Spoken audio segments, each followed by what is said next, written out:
આપણી સાથે અત્યારે આમ આદમી પાર્ટીના ગુજરાતના અધ્યક્ષ ઈસુદાન ગઢવી જોડાયા છે. ઈસુદાનભાઈ, ચૈતર વસાવાને સજા ફટકારી દેવામાં આવી છે કોર્ટ દ્વારા વન કર્મચારી ઉપર ફાયરિંગ કરવાના કેસમાં. શું કહેશો?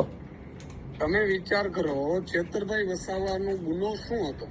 ચેતરભાઈ વસાવા જે જળ જંગલ જમીન જે આદિવાસી સમાજને આપવામાં આવે છે, એમાં વન ખાતાના અધિકારીઓએ જે તે વખતે ત્રાસ ગુજારેલો, રાત્રે જઈને ઊભો પાક છે એ વાઢી નાખેલો, અને ત્યારબાદ ચેતરભાઈ વચ્ચે પડ્યા ધારાસભ્ય તરીકે એક આદિવાસી સમાજની લડત માટે. ત્યારે ભાજપે ખોટા કેસ કરાવડાવ્યા, ભાજપે દબાણ કરીને ચેતર વસાવાને જેલમાં નાખ્યા, અને આખો આદિવાસી સમાજનો જ્યારે હીરો ચેતરભાઈ અવાજ ઉઠાવે છે, આદિવાસી સમાજ માટે અવાજ ઉઠાવે છે, ત્યારે ચેતરભાઈને આવી રીતે સજા કરાવડાવી. ભાજપમાં ન ગયા, ભાજપે ખૂબ કોશિશ કરી, ભાજપમાં ન ગયા એટલે એમણે આ ખેલ કર્યો છે. આખી ગુજરાતની જનતા અને અંબાજીથી ઉમરગામ સુધીના આદિવાસી સમાજનો પટ્ટો છે, એ ચેતરભાઈનો બદલો છે. એ ભાજપને હવે ધૂતકારીને ભગાડીને લેશે એવું હું ચોક્કસ કહીશ. કારણ કે આજે હદ થઈ ગઈ. તમે કોઈ માટે કોઈ લડે છે એને તમે ખોટા કેસમાં જેલમાં નાખી દો, તરત પાછા સજા ઉપર કરાવડાવો. આટલી સ્પીડે કેસ ચાલે છે. અત્યાર સુધી તો એટલા સ્પીડમાં કોઈ કેસ ચાલતા નથી ભાઈ. જ્યારે ચેતરભાઈ છે એમણે વન ખાતાના અધિકારીઓને પણ જે તે વખતે વન ખાતાના અધિકારીઓ ફરિયાદ નથી કરી, ભાજપના નેતાઓના દબાણથી ફરિયાદ થયેલી હતી.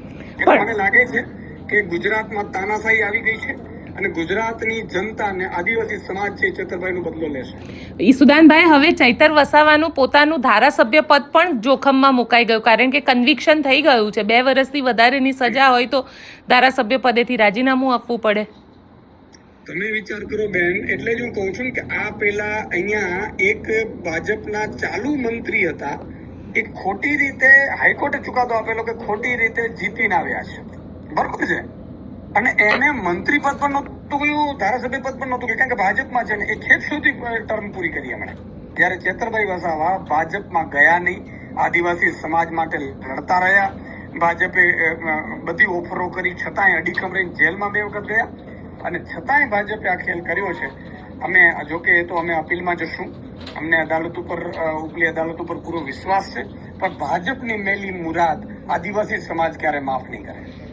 ઈસુદાનભાઈ, તમને લાગે છે કે ભારતીય જનતા પાર્ટી ક્યાંક આ આખી એક રણનીતિ બનાવીને કામ કરી રહી હોય? કારણ કે એવું છે કે અત્યાર સુધી જેટલા પણ લોકો ઉપર આ પ્રકારના કેસ થયા હોય કે કન્વિક્શન આવે એ પછી ભારતીય જનતા પાર્ટી જોઈન કરતા હોય છે, અને એના એવું કહેવાય છે કે વોશિંગ મશીનમાં જાય એટલે એ લોકોની સજા માફ થઈ જતી હોય છે, જેમ આજે હાર્દિક પટેલની થઈ. બિલકુલ બેન, એ ભાજપ આવું જ ખેલ કરે છે. ખોટા કેસ કરાવડાવવાના માણસો ઉભા રાખીને ખોટા કેસ કરાવડાવવાના કેસ કર્યા પછી ધમકી આપવાની કે જો તમને સજા પડશે તરત ભાજપ જોઈન્ટ કરી લ્યો, અને જો જોઈન્ટ ન કરે તો સજા કરાવડાવે છે. મને લાગે છે કે આ તો હદ થઈ ગઈ, આ તો તાનાશાહીની હદ છે. ગુજરાતની જનતાને અમે કહેવા માંગીએ છીએ કે ભાઈ 8-10 લોકો તમારા માટે લડીએ છીએ, અમારામાં છેલ્લા શ્વાસ સુધી લડીશું, પણ ગુજરાતની જનતા ભાજપને જવાબ આપે, ભાજપને તમાચો મારે મતદાન ભાજપ વિરુદ્ધ કરીને, એવી અમે ઉમેદ રાખીશું. કારણ કે આ તો ષડયંત્રો છે યાર, એક પછી એક. અમે તો બધા સામાન્ય પરિવારમાંથી છીએ, અમે તો મુખ્યમંત્રીના દીકરા તો છીએ નહીં. તમે જુઓ, પાર્ટીઓ તોડી નાખે, સાંસદો ખરીદી લે, સાંસદોને લઈ જાય. કેટલાક હળદર કાંડમાં પેલા હતા, કેટલાક આગેવાનો એને ખોટા કેસમાં ડરાવે, ધમકાવે. હદ થઈ ગઈ યાર. આ તો મને લાગે છે કે આ ભાજપે જે આ ઉપાડ્યું છે ને, ગુજરાતની જનતામાં પણ રોષ છે, અને મને લાગે છે કે ગુજરાતની જનતા આગામી સમયમાં હવે ભાજપને ભગાડશે.